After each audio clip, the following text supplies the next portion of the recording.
It is vital that our nation discuss and address the threat of pandemic flu now. If we wait for a pandemic to appear, it will be too late to prepare. We have to put in place an infrastructure, not just here at home, but globally, that allows us to see it quickly, isolate it quickly, respond to it quickly.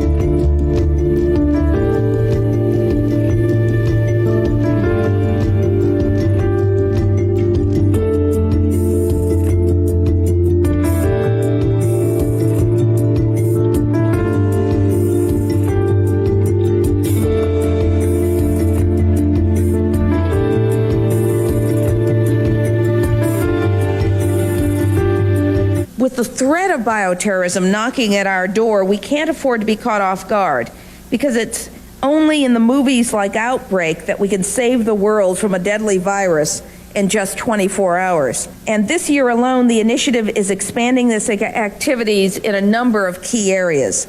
These include surveillance, medical response, building a stockpile of pharmaceuticals, and research and development.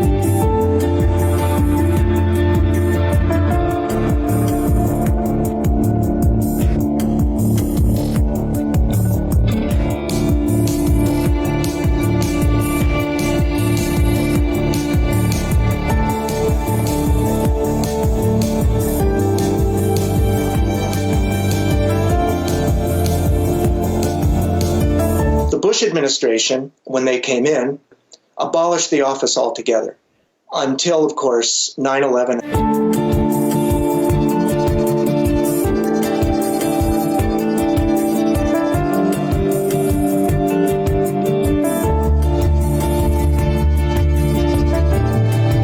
Well, didn't George W. Bush read your book and then from your book alerted his staff and HHS to mobilize? With the Bush behind it, the entire administration took it seriously. They passed legislation in the billions of dollars, which created the stockpile. It put money into vaccine technology development, vaccine manufacturing, and also developed a preparedness plan.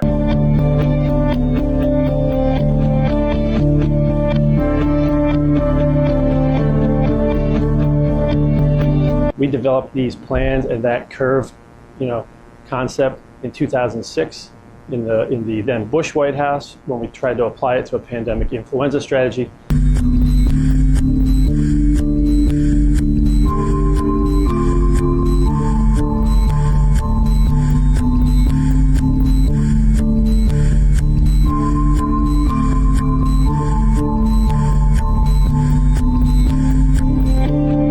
Members of the cabinet conducted a exercise related to the nation's preparedness to deal with the pandemic flu event.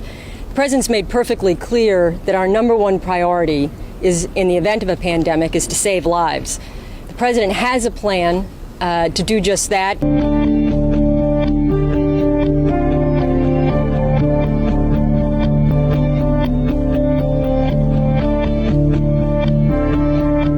Early on in 2005, President Bush requested $7.1 billion to boost vaccine production capacities, to stockpile antivirals, and boost state and local emergency preparedness. Congress responded by appropriating $1.1 billion less than the president requested. Since 2007, it has been sort of the flip side of that. This committee has been consistently pushing to do more than both the executive branch and the Senate appeared to be comfortable doing. In April of 2007, the committee proposed nearly $1 billion in supplemental funding for pandemic activities. But that investment never saw the light of day because that bill was vetoed.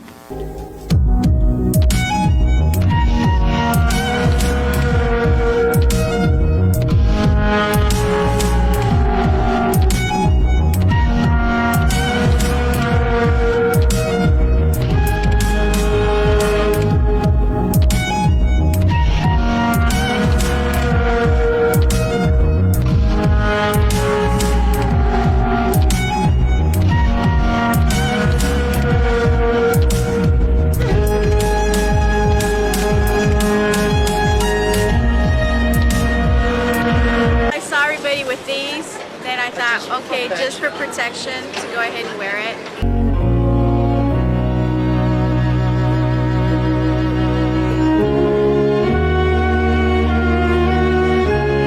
In 2004, this committee on both sides of the aisle began asking questions about the insufficient supplies of vaccines and fluctuating demands for seasonal flu virus. 5 years later, it's clear that we're still using 1950s era technology, and we are years away from state-of-the-art technologies that have been in use in other countries for at least a decade.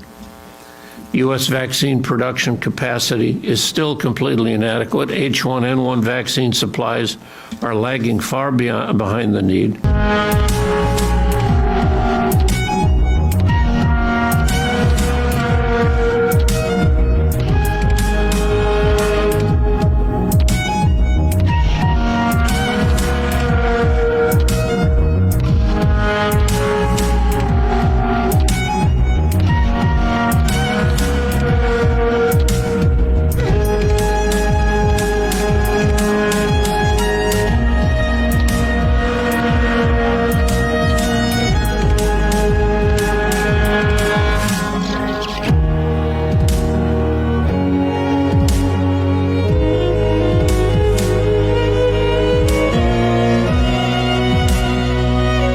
Receive funds to replace those masks, protective gear, and the antivirals that we use for H1N1.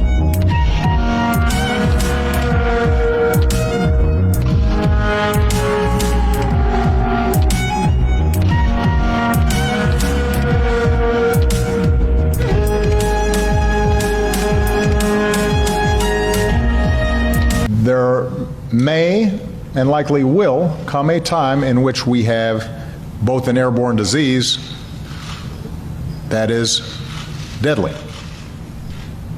And in order for us to deal with that effectively, we have to put in place an infrastructure, not just here at home, but globally, that allows us to see it quickly, isolate it quickly, respond to it quickly. We didn't get everything right in Ebola, and we were late on many things, and we made some wrong choices, so on and so forth.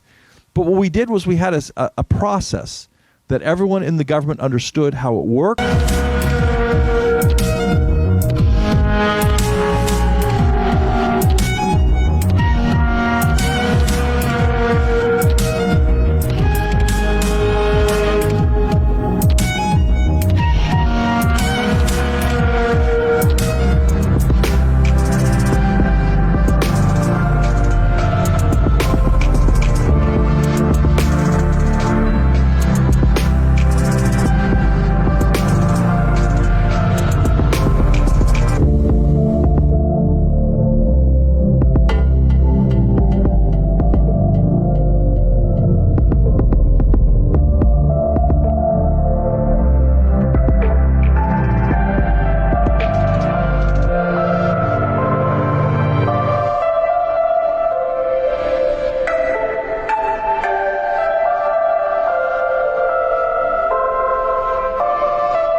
We don't have a sustained level of funding, necessarily a line item for pandemic influenza, for example, that would give us great confidence that we would have a sustained, uninterrupted funding stream. To use a defense analogy, we're operating with about a half an aircraft carrier of resources to basically do this mission, a national security mission to basically protect 320 million people. And that's a challenge. My first question is, you said that you don't take responsibility, but you did disband the White House Pandemic Office, and the officials that were working in that office left this administration abruptly. So what responsibility do you take to that? And the officials that worked in that office said that the White House lost valuable time because that office wasn't disbanded. What do you make of that? Well, I just think it's a nasty question, because what we've done is, and Tony had said numerous times that we've saved thousands of lives because of the quick closing. And when you say me, I didn't do it. I don't know anything about it. I mean, you say we did that. I don't know anything about it.